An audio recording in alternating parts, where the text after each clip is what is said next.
Pogledajte dobro sledeći prilog i shvatit ćete zašto se političari boje sistema koji uvodi kripto država Srbija.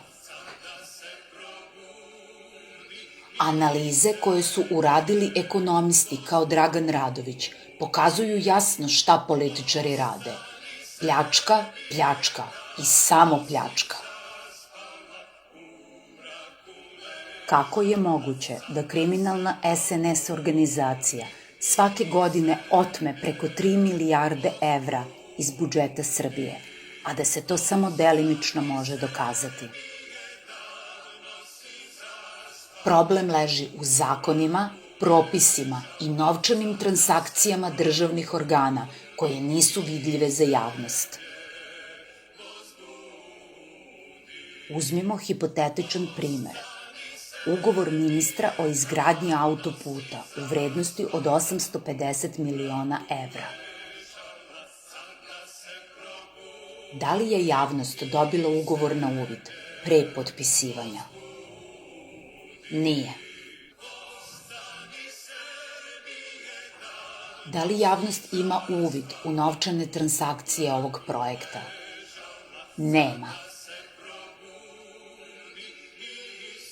Sve iako revizija utvrdi nepravilnosti ugovora i novčanih transakcija, to će se desiti tek posle završenog projekta. Ali tada je već kasno. Hipotetički, ministar već odmara na Maldivima sa 200 miliona evra. U sistemu KDS-a to je nemoguće, jer građani mogu sprečiti sumnjive transakcije. U sistemu KDS-a to je nemoguće, jer građani mogu sprečiti sumnjive ugovore. Zašto više da im verujemo? Političare treba držati na kratkoj uzici.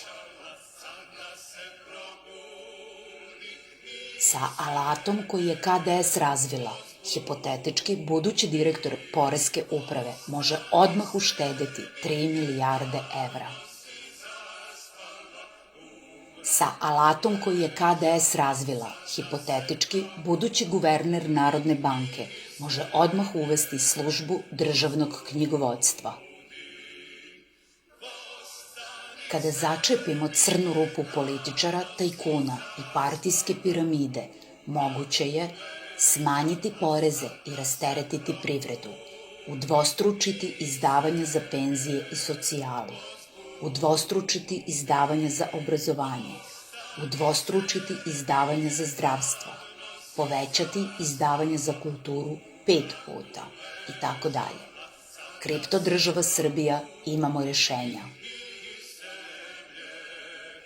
Kripto država Srbija, ovo je narodna revolucija.